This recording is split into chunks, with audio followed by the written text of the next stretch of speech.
Good morning, everyone. In this week's Torah portion, Bahalotcha, there's a verse that says, Uviyom simchatchem, on the days of your rejoicing, and on your holidays, and on your Shabbatot, and on your Rosh Chodeshes, you should blast the trumpets.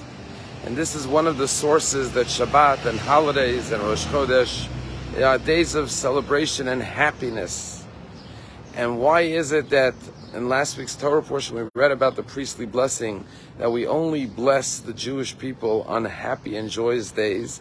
And that's why here in the diaspora we only say the Birkat Kohanim on the festivals, because when a person is in a state of joy, they are most generous.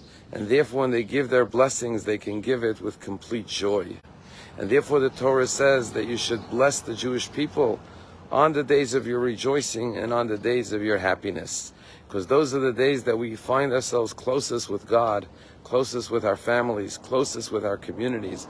And therefore they are naturally days of joy and happiness.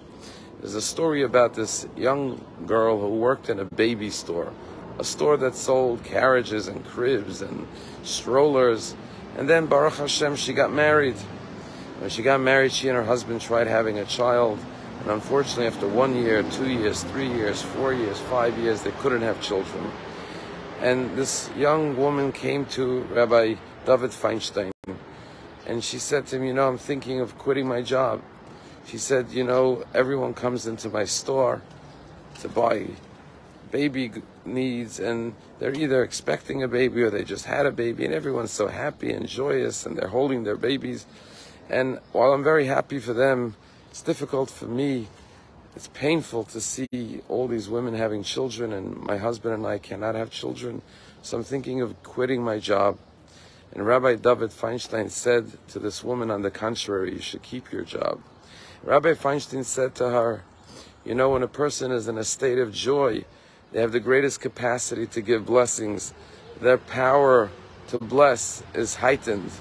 And therefore, rather than quit your job, you have the best job in the world, because everyone who comes in, you can ask them for a blessing that you should have a child. Because in a state of joy, their blessings are most effective. And sure enough, the woman took the rabbi's advice.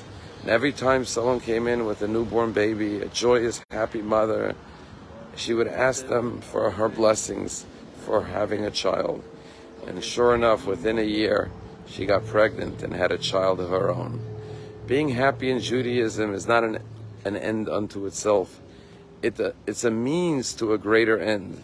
Joy opens up our hearts and our minds and allows us to be as kind, as loving, as generous as possible.